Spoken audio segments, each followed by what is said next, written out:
Hey, what's up there, YouTubers? It's me again, Brian, aka Gamer 55551, and I am back with a video review. And for this review, I'm going to be taking a look at Unicorn Overlord, the latest entry from Aultus and developer Vanillaware for the Nintendo Switch. The game's also available on the PS4, PS5, Xbox Series X and S, Xbox Series X and S. And if you're interested in any gameplay footage, I'll have a link down in the description down below, or you could click on the card that will appear up on this video, assuming you're watching this on YouTube. And for parents out there, it's worth pointing out that Unicorn Overlord is rated T for teens, ages 13 up, by the ESRB rating system.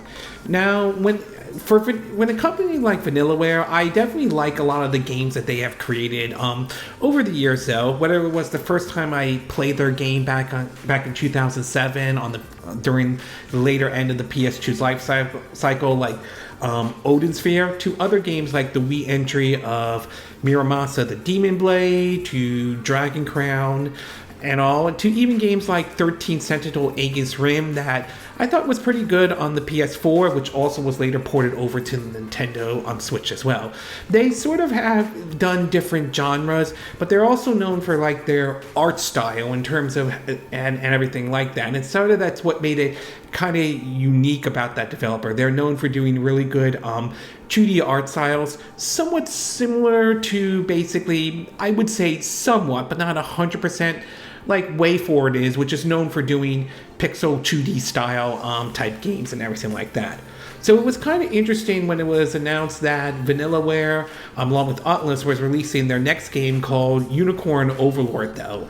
And being that I do enjoy a lot of their games, I decided to give this one a try when it eventually came out, especially when they released the demo and everything like that. And I tried the demo out before purchasing the game.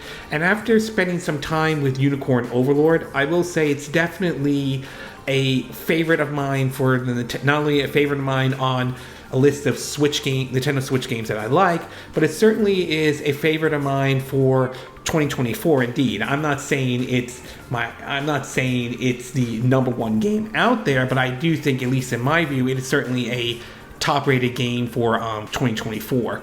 So why don't we break it down into the pros and cons, and we'll start off first with the pros. The pros is that the art style that Vanillaware is famous for is still impressive and everything like that. Some of the areas, some of the backgrounds have somewhat of a watercolor look to it and everything like that, though. To even when you're moving your character around in the world map and everything like that, to seeing some of the combat, though, the visuals of the game still looks nice and everything like that. It is somewhat different than basically past Vanillaware type of games, though. Mostly some of that could be different character designs and all and everything like that, but it still looks good and everything like that.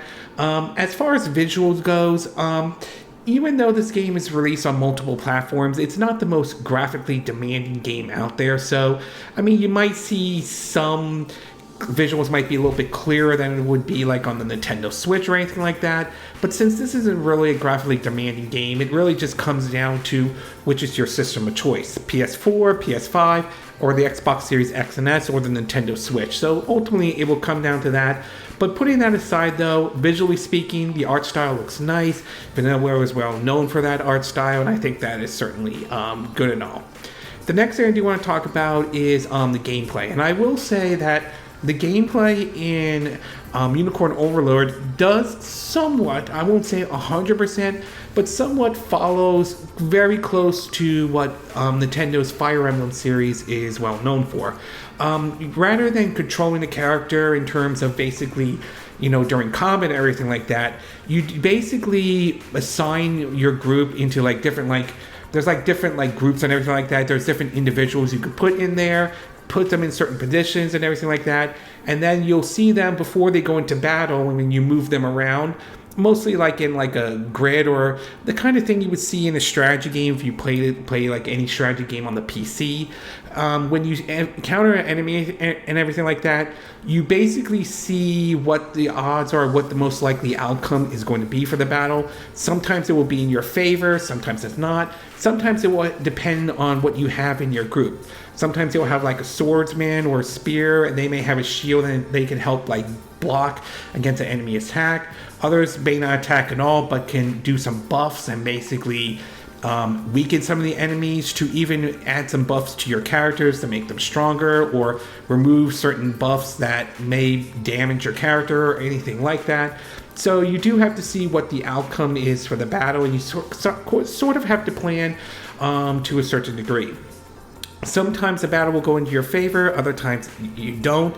You can also have, depending on who you have in charge of your group, the ability for them to basically, others to be, if they're in the area, excuse me, aid and assist your character though. Sometimes they'll do magic, sometimes it will be bow and arrows, or sometimes it will be like healing spells, to be exact. So there are times there are opportunities where you can have other characters assist you, even if they're not in battle or everything like that though. So there is some similarities to Fire Emblems to a certain degree though. I won't say it 100% follows it though. Like for example, with Fire Emblem, you are moving your character on a grid. In this one, you have more movement for your character than you did in Fire Emblem, to be exact though. So there is some difference though, but the game does, I will say to a certain degree, follow closely to the Fire Emblem series, even if it does some things different and all. And last but not least is basically the content in the game. And based on my time with the game so far, there's plenty of content to keep you busy, ranging from exploring some areas where you're not in combat. You know, you can wander around, pick up supplies, help rebuild towns, do maybe some side quests or anything like that though. So there's a lot of stuff you can do in the game, so it will probably keep you busy for a while. And honestly, I don't think that's necessarily a bad thing. I think there's a lot of good stuff in the game to try out, and it certainly is nice that there is plenty of content for what Unicorn Overlord has to offer and all. Okay, we're going to take a quick break, and when we get back, we'll get to part 2, which is cons. So we'll take a quick break, and we will be right back.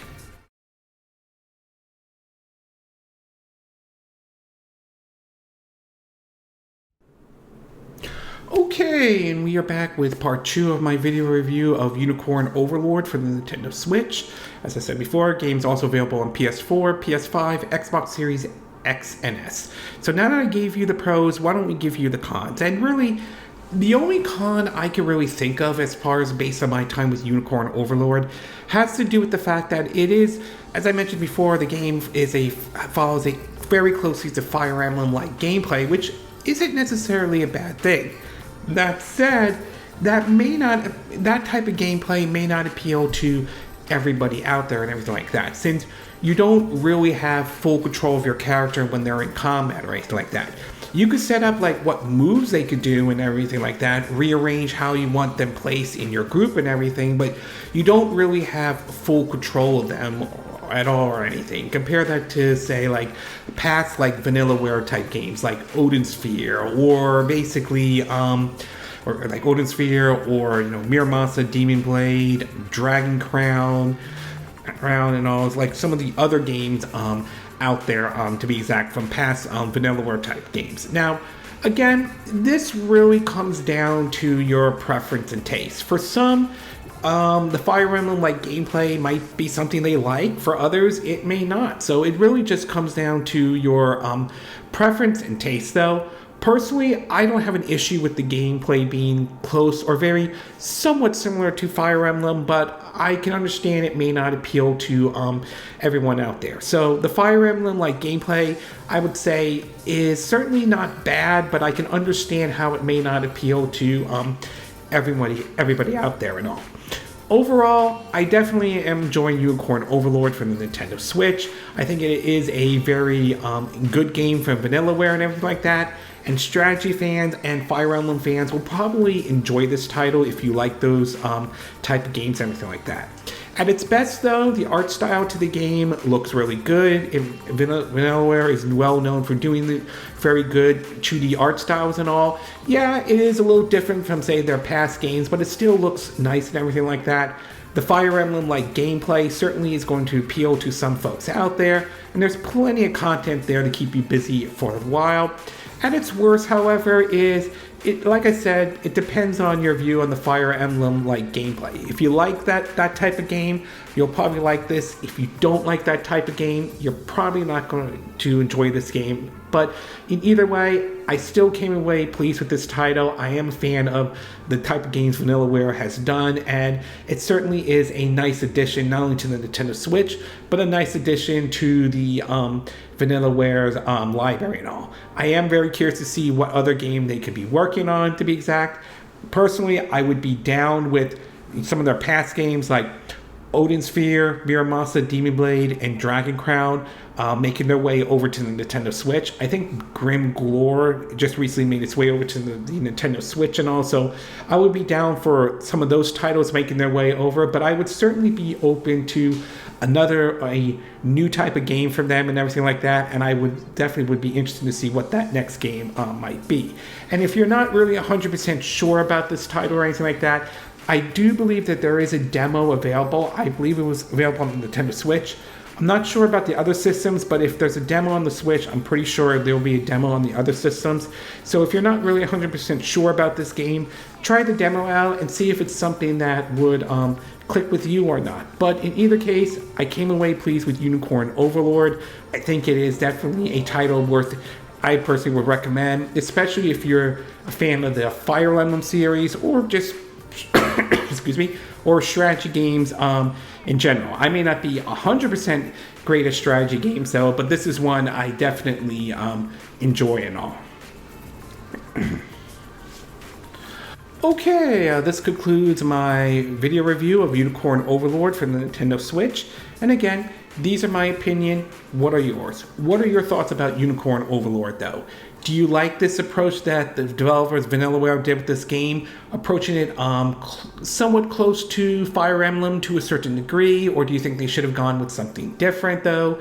Do you prefer like the fast pace, like Odin Sphere or Miramasa Demon Blade or Dragon Crown, or do you prefer this kind of approach similar to what 13 Sentinel Aegis Rim is though? Would you like to? Do you think Vanillaware should port some of their older games to, the Switch or even the Xbox Series X or the PS5? Are you curious to see what kind of new game they might be working on? Do you agree with what I said in this video? Do you disagree? Do you have a difference of opinion? As always, sound off in the comment section below. Let me know what you think. And if you do like this video, I hope you hit the like button. I would appreciate it. And I hope you do subscribe to my YouTube channel. If you do, make sure you hit the bell icon for notifications of any new videos I put up. Also, feel free to share this video if you want to. And feel free to, excuse me, donate to my channel if you like. You can do it through PayPal Me, Patreon, or Steam Labs. Links will be in the description of this video, so you watching this on YouTube. And I will see you again next time when I do another video. Hopefully that'll be soon. Until then, from Southern California, I wish you all a good day then. Bye!